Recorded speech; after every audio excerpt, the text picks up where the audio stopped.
Welcome back to Ask Allison. Here's today's question.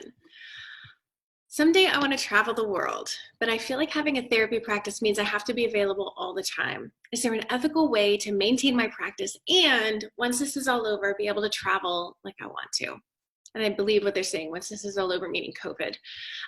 So I'd like to thank TherapyNotes for sponsoring us.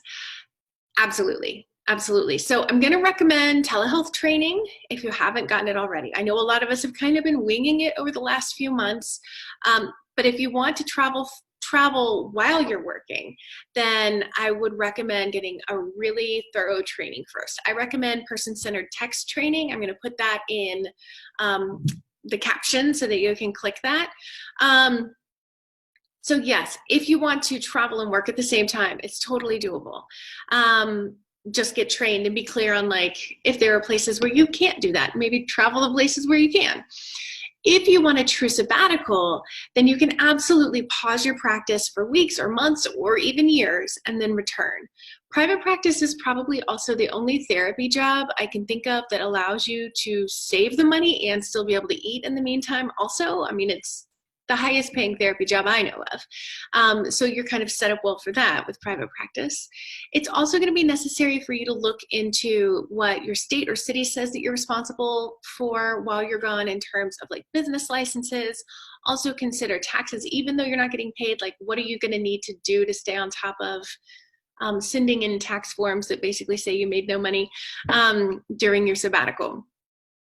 You're also going to need to keep up with your professional license. So finding some CEs that are available worldwide, not just online, because we probably will have to go back to having some in person.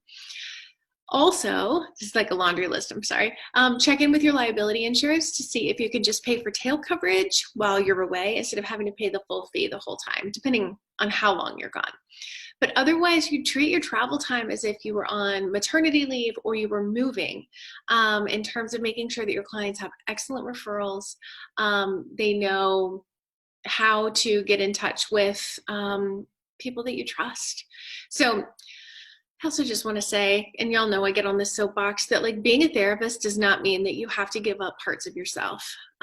In fact, I can imagine that your expanded perspective when you come back from all this travel is probably really going to benefit the future clients that you see.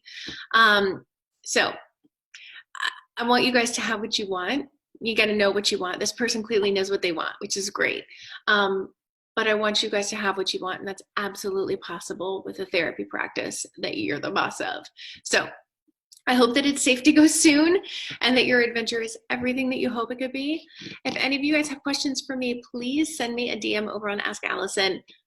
No, send me a DM over on Instagram about Ask Allison. Just say, I'd love for you to answer this on Ask Allison, and I'm happy to do it. Take care.